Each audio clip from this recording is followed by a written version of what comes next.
উপস্থাপক রাফিক বিন সাইদির নামাজে জানাজায় শরীক হতে মতিঝিল সরকারি বালক উচ্চ বিদ্যালয়ের মাঠে নামে লাখো মানুষের ঢল। বৃহস্পতিবার বিকেল 5টার পর প্রিয় সন্তানকে শেষবারের মতো দেখতে এবং জানাজায় অংশ নিতে প্যারোলে মুক্তি পান দেলাওয়ার হোসেন সাইদি। জানাজা ময়দানে তিনি উপস্থিত হবার সাথে সাথে আল্লাহু আকবার ধ্বনিতে কেঁপে ওঠে পুরো ময়দান। 5 বছর কোরআনের তাফসীর করেছি সারা বাংলাদেশে, সারা পৃথিবীতে। আমাকে বানানো হয়েছে যুদ্ধ অপরাধী, আমাকে বানানো হয়েছে চোর, ডাকাত, হত্যাকারী, ধর্ষণকারী।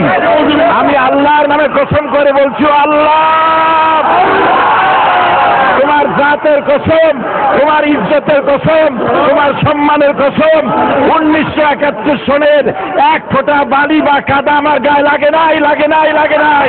এ সময় আল্লামা সাইদি মানবতা বিরোধী অপরাধের অভিযোগ নাকচ করে দিয়ে আল্লাহর সাহায্য চান। আমার শুধু কাজ ছিল কোরআনের প্রচার করা। নাস্তিকবাদীরা সহ্য করতে পারে নাই, যার জন্য আমাকে বন্দী করে রেখেছে। আমি শাহাদাতের তামান্না করি, আমি শহীদ হতে চাই, তবে চোর, ডাকাত ইত্যাদির বদনাম নিয়ে মরতে চাই না। পরে ছেলের জানাজায় নিজেই ইমামতি করেন তিনি। রফিক বিন সাইদের জানাজায় অংশ নেন 18 দলীয় জোট সহ বিভিন্ন সামাজিক সংগঠনের নেতারা। এ সময় তারা শোক সন্তপ্ত পরিবারের প্রতি সমবেদনা জানান। এটা একটা নির্মম হত্যাকাণ্ড।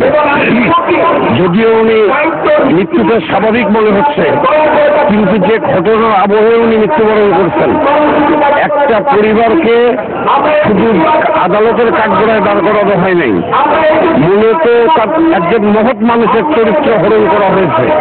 এই মৃত্যুতে গভীরভাবে শোকান্বিত এবং আমরা চাই এই ছেলের বাবা, মা এবং আত্মীয় স্বজন যাতে শোককে পরিণত করে।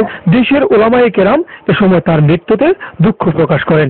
বাংলাদেশের ইতিহাসে যিনি পরবর্তী সাইদি হতেন, সেই পরবর্তী সাইদি মূল সাইদি সাহেবের আগেই পৃথিবী ছেড়ে চলে গেল। ক্ষণজন্মা এ আলেমুদ্দিনকে শুক্রবার বাদ জুমা খুলনা সার্কিট হাউস ময়দানে 2য় দফার জানাজা এবং পিরোজপুরে আল্লামা সাইদি ফাউন্ডেশন মাঠে 3য় দফার জানাজা শেষে সেখানে তাকে দাফন করা হবে।